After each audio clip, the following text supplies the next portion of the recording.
నమస్కారం అండి. నా పేరు ఎం శివకృష్ణ. నేను వాస్తు కన్సల్టెంట్ని. ఈరోజు వీడియోలో మనం వాస్తు పురుష మండలి యొక్క దేవతల గురించి తెలుసుకుందాం. లాస్ట్ వీడియోలో వాస్తు పురుష మండలిలో 45 మంది దేవతలు ఉంటారు అని చెప్పేసి తెలుసుకున్నాం. ఈరోజు వీడియోలో వారి స్థానాల గురించి వారి గురించి మనం తెలుసుకుందాం. ఇది 9x9 వాస్తు పురుష మండలి.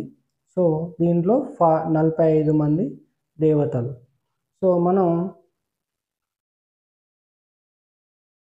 దిక్కులను చూసినట్టయితే తూర్పు, పడమర, ఉత్తరం, దక్షిణం.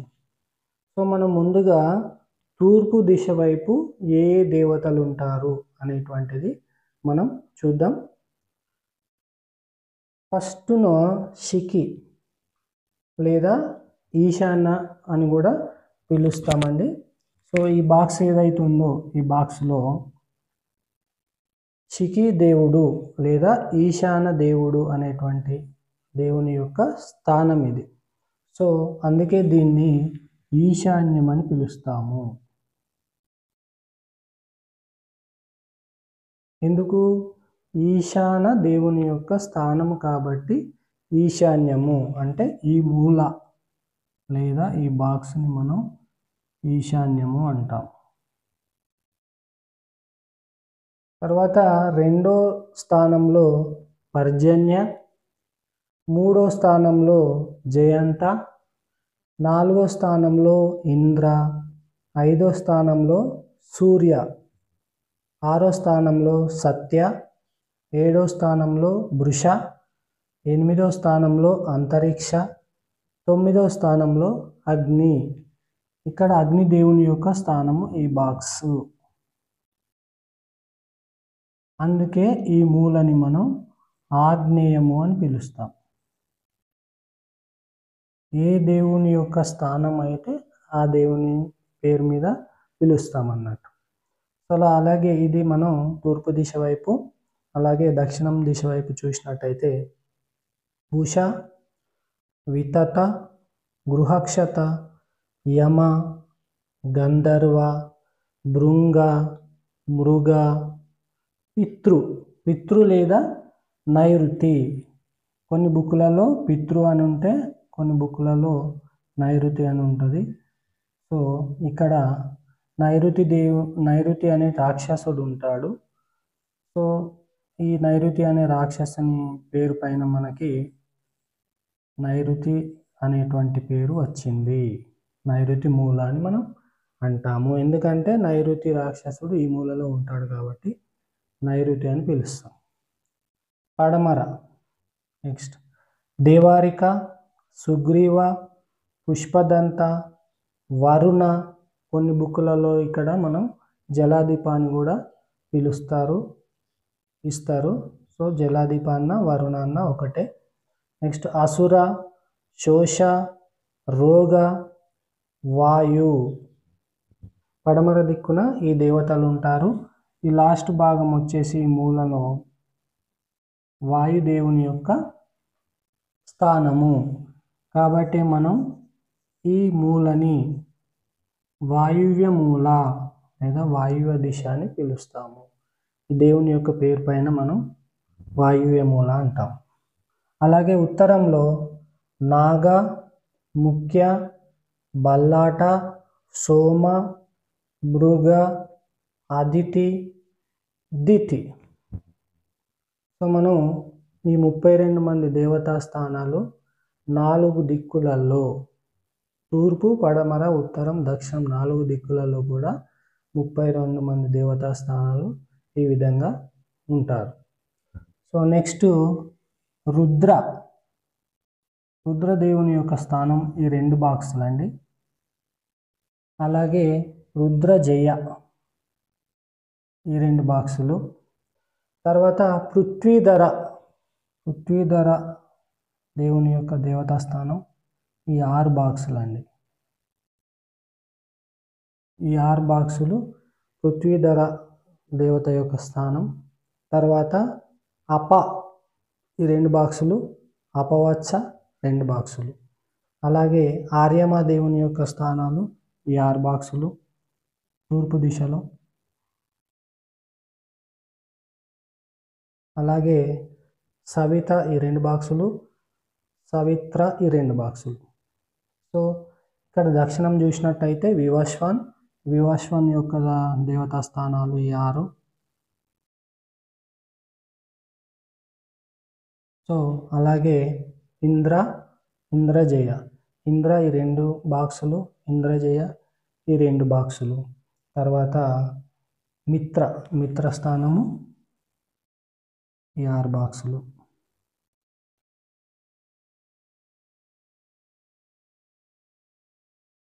ఇక్కడ 45వ దేవత బ్రహ్మకి 9 గదులు, 9 బాక్సెస్, 9 స్థానాలు అనేటువంటివి ఇవ్వడం జరిగింది. సో మన ఇంట్లో అందరికన్నా ఎక్కువ స్పేస్ అనేటువంటిది బ్రహ్మకే ఇవ్వడం జరిగింది. అంటే ఇది బ్రహ్మస్థానం అంటాం. మనం వాస్తు పురుష మండలి అనేటువంటిది ఇల్లుని బట్టి వేరే ఉంటుంది, అంటే సైజు వేరే ఉంటుంది అన్నట్టు. 9 బాక్సెస్ అనుకోండి, ఇప్పుడు మనం 45 x 45 తీసుకుంటే ఎంత వస్తుంది? ఒక్కొక్క బాక్స్ 5 ఫీట్ వస్తుందండి. సో ఇక్కడ 15 ఫీట్లు, ఇక్కడ 15 ఫీట్లు, ఇక్కడ 15, ఇక్కడ 15. టోటల్ ఈ ఏరియా అంతా కూడా ఓపెన్గా ఉండాలి, అంటే ఫ్రీ స్పేస్ ఉండాలి. ఈ 15 ఒక హాల్ లాగా మధ్యలో స్థానం మొత్తం కూడా ఓపెన్, ఫ్రీగా, ఎటువంటి గోడలు కానీ గుంతలు కానీ పిల్లర్స్ కానీ ఏ విధమైనటువంటి బరువులు లేకుండా ఫ్రీగా ఉండాలి. అప్పుడే బ్రహ్మస్థానం పాజిటివ్ ఎనర్జీని ఇస్తుంది. ఒకవేళ ఈ స్థానంలో పిల్లర్స్ కానీ గోడలు కానీ గుంతలు కానీ ఏమన్నా వచ్చినట్లయితే నెగిటివ్ రిజల్ట్ అనేటువంటిది ఇస్తుంది. నెగిటివ్ రిజల్ట్స్ ఏమిస్తాయి అనేటువంటిది చాలా లెంతీ ప్రాసెస్ అండి, లెంతీ వీడియో. అందరు 45 దేవస్థానాలు ఏ విధంగా పాజిటివ్స్ ఏంది నెగిటివ్స్ ఏంది అనేటువంటిది ముందు వీడియోలో మనం తెలుసుకుందాం. కొంచెం డీప్గా వెళ్తే మనకి ఏ విధమైనటువంటి పాజిటివ్స్ ఉంటాయి, బ్రహ్మస్థానం బాగుంటే ఏ విధమైనటువంటి ఫలితాలు ఉంటాయి, ఒకవేళ డిస్టర్బెన్స్ అయితే ఏ విధమైనటువంటి చెడు ఫలితాలు ఉంటాయి అనేటువంటిది మనం ముందు వీడియోలో చూద్దాం. సో ఈ స్థానంలో అయితే ఎట్టి పరిస్థితులలో గోడలు కానీ గుంతలు కానీ రాకూడదు.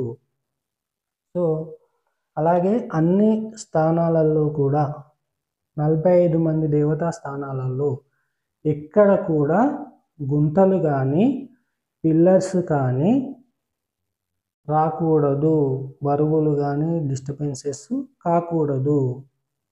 సో మనం మరి గుంతలు పిల్లర్స్ రాకుండా ఎట్లా కడతాము అనేటువంటిది డౌట్ వచ్చి ఉంటుంది. సో ఎక్కడ పిల్లర్ వేయాలి, ఎక్కడ పిల్లర్స్ వేయొద్దు, ఎక్కడ గోడలు కట్టాలి అనేటువంటిది వాస్తు కన్సల్టెంట్ ద్వారా డిజైన్ చేసి ఇస్తారండి.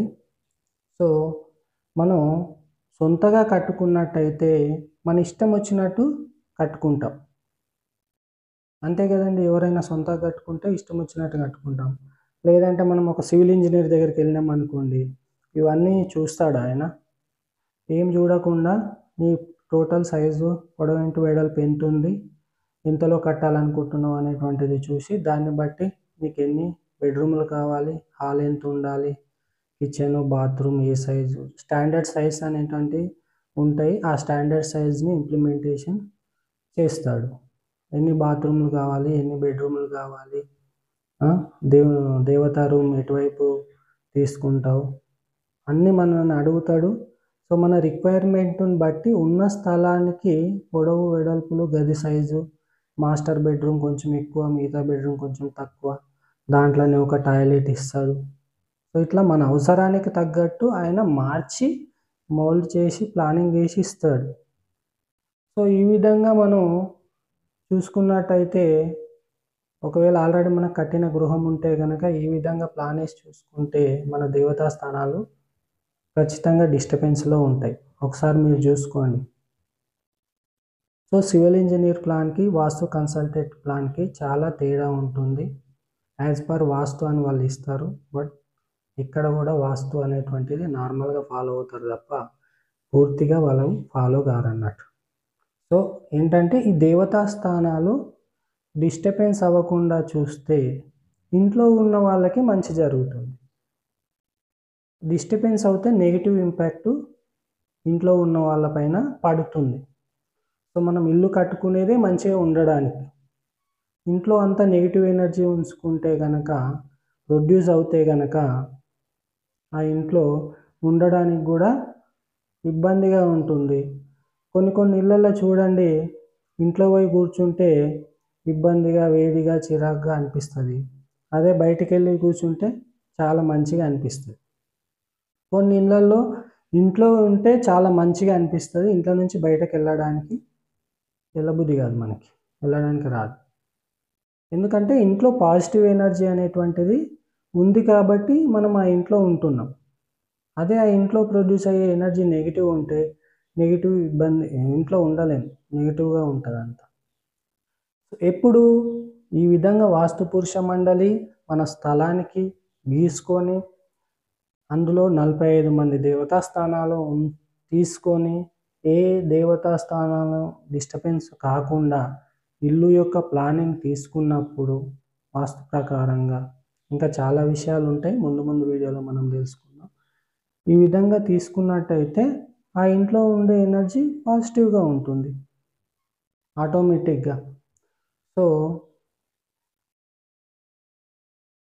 ఇది వాస్తు పురుష మండలి యొక్క దేవతా స్థానాలు, 45 మంది దేవతలు, వారి యొక్క స్థానాలండి. సో ఈరోజు వీడియోలో మనం దేవతా స్థానాల గురించి తెలుసుకున్నాము. సో ఈ వీడియో మీకు ఎంతగానో నచ్చిందని, ఇన్ఫర్మేషన్ తెలిసిందని ఆశిస్తూ థ్యాంక్ యూ సో మచ్.